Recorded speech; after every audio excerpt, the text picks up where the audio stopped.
Hey everyone, it's been over 2 minutes and I haven't been raped yet. And that's what the so-called Ghomeshi Effect should bring to mind. No one actually got raped. Hi, I'm Diana Davison, and I'm going to take you on a fun journey through the transcripts of the trial of Jian Ghomeshi. I'm going to do this for a few reasons, but first, I want to bring your attention to an underreported area of the trial. The testimony that Kevin Donovan of the Toronto Star twisted the stories of his sources to make them sound more dramatic. First of all, this trial was, for those who don't know about Jian Ghomeshi yet, the trial of a man falsely accused of sexual assault, and the existing justice system, as flawed as it might be, was able to uncover the lies. The response is actually quite insane. The Ghomeshi Effect. It's a phrase designed to use this trial to the opposite purpose of what should happen in reaction to the facts discovered in Jian Ghomeshi's trial. The phrase is building through repetition and turning into a public campaign hell-bent on destroying the legal system completely. The facts at trial, as assessed by a trier of fact, the judge, were that at least 3 women lied to police, to the public, and to the courts. And nothing happened to hold them to account for those lies. No perjury charges resulted. No public mischief charges. Lucy Decatur still has her job in the Canadian Air Forces. The so-called Ghomeshi Effect, as feminists are discussing it, is a celebration of the opportunity to discuss the real trauma that real rape victims experience within the legal system. They have named a discussion about real rape victims after a guy who was falsely accused. Are you confused? I'm confused. Ghomeshi is not a word in the English language. It's actually a person's name, a real person, a person who in fact was acquitted in a court of law because his accusers were caught lying under oath. But this real person's name, Jian Ghomeshi, was not cleared after great personal cost and eventual vindication. No, instead they took the name he just finished clearing and attached it to the very thing, sexual assault, that he was just cleared of by a proper judge. So how does Jian Ghomeshi's name become a synonym for sexual assault in the warped minds of feminist activists? Why wouldn't they choose the name of someone who was actually guilty? And why is the media publishing the use of Jian Ghomeshi's name in connection to sexual assault after he was acquitted? How much does a man have to do to clear his name of false allegations? Apparently, being acquitted and exposing your accusers as liars is just not enough. So what is the real Ghomeshi Effect? What is the conversation that we should be having here? I'll walk you through the journey. I know my audience doesn't care about the role journalists have to play in false accusations as much as they should. And I know my audience doesn't much care for lawyers or their trade. But I hope you'll start caring because most of my audience does care about the right to protect your reputation and your name, to be free of slander and protected against wrongful conviction.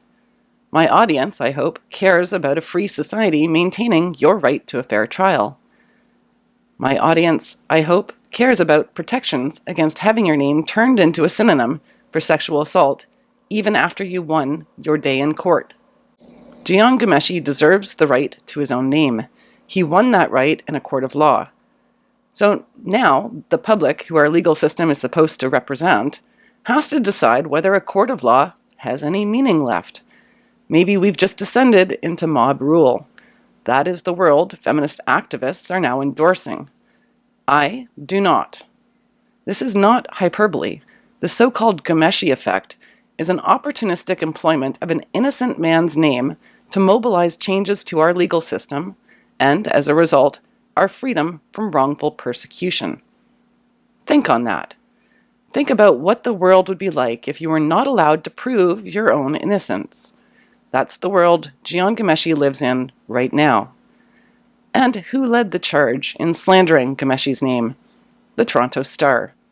So-called investigative reporter Kevin Donovan took particular glee in destroying Ghomeshi, basking in praise as one of Canada's true investigative reporters. Well, one of the things the Toronto Star didn't bother to investigate was when 2 of the 3 witnesses in the trial said that Donovan twisted their words and outright manufactured parts of the story. Here's what the first complainant had to say about Mr. Donovan. "What I told Kevin Donovan didn't translate. He changed my story." Marie Hennon asks, "Kevin Donovan changed your story?" "He did. He twists it." Question, "He twisted it?" Answer, "I just remember reading it saying, 'That's not quite right.'" Marie Hennon asks, "And so is it Kevin Donovan just got it wrong?" Answer, "What I have been led to see and believe and hear is he gets a lot of that wrong." From the third complainant about Mr. Donovan's article and the way he reported her story, Hennon asks, "So if it's in the article, that's not what you said?" Answer, "I did not say attacked." Question, "You did not say kissed forcibly either, right?"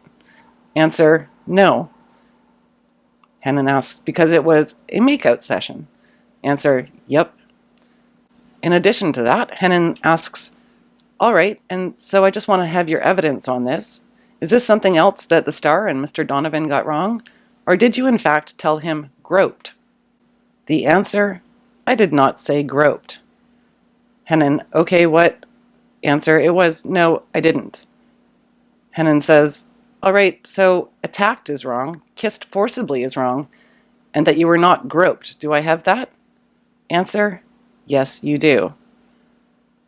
That is pretty much the entire story that was told to Kevin Donovan, and he added attacked, kissed forcibly, and groped, the elements of assault, all added by Kevin Donovan, according to the witness. A witness Kevin Donovan says is a truth teller.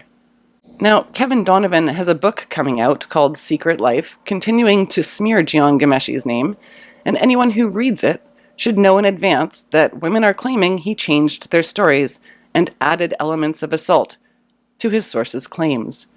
Donovan is not a reporter the public can trust. While I believe the trial proved all of these women to be liars, Kevin Donovan continues to vouch for them. In terms of credibility, the only thing Donovan can be certain of is whether or not they lied about him, and he tells us that they are truth tellers. Why doesn't the Toronto Star care that their lead investigative reporter manufactured and twisted the stories of his sources in a story that destroyed a man's reputation? This is actually an ongoing concern with Mr. Donovan's integrity. Now that an infamous video of former Mayor Rob Ford smoking crack has been made available to the public, it was noticed that Donovan and his colleague Robin Doolittle misreported what the mayor said. They were the only ones who'd seen the video, and the rest of Canada trusted them when they said that Ford made homophobic and racist comments. Turns out they shouldn't have been trusted. So we've got Donovan enhancing quotes on 2 of the biggest stories of his career. Both investigations smeared the names of public figures, and both investigations have resulted in evidence of misquotes and misleading information. The public conversation that is going on right now is being called the Ghomeshi Effect, but it should be called the Perjury Effect, because that's what the so-called conversation is actually addressing. 3 women were caught lying under oath, and the public is trying to figure out how to stop that from happening again, but not by concerning themselves with how to stop false allegations, but by figuring out how to keep the false accusers from being cross-examined. The activists promoting this national conversation claim these women, these liars, were treated poorly by the court system. They have no interest in the crime of perjury or the crime of public mischief. These activists not only refuse to care about false accusations, they insist on continuing to victimize the only real victim in the Jian Ghomeshi trial, Mr. Ghomeshi. These activists are not interested in finding out about John Filson and the actual sexual misconduct that was taking place at the Toronto Star. The entire time, the Star was accusing Ghomeshi and the CBC of a toxic workplace. They're not talking about the Filson effect. The Toronto Star's toxic environment resulted in a woman, Raveena Aulakh, committing suicide. But they don't want to talk about that. They just want to talk about Jian Ghomeshi, who was found not guilty. No one at the CBC fucking died. Raveena Aulakh at the Toronto Star is dead. At worst, someone at the CBC got a tushy squeeze that pissed her off. At the Toronto Star, during the exact same time frame, actual sex was happening and a person lost their life. Read the article below outlining how many times Toronto Star failed to investigate complaints in their own newsroom. They actively refused to investigate because they were having too much fun destroying Jian Ghomeshi's good name. Additionally, no one at Toronto Star is investigating the evidence that Kevin Donovan can't be relied on to accurately report what he's seen and heard. Mr. Donovan continues to be allowed to destroy other people's names based on the faulty idea that we can trust him. No one is addressing the theft of Jian Ghomeshi's name by a newsroom that refuses to respond appropriately to the death of their own employee. If there's going to be a phenomenon called the Ghomeshi Effect, let me tell you what that should be. It should be a conversation on what to do about perjury. It should be a conversation on what to do when reporters engage in public mischief. It should be a conversation about how to deal with the real problem of false accusations. Finally, the Ghomeshi Effect should be a movement that cares about restoring the name and reputation of a man, Jian Ghomeshi, who was falsely accused and slandered by the media.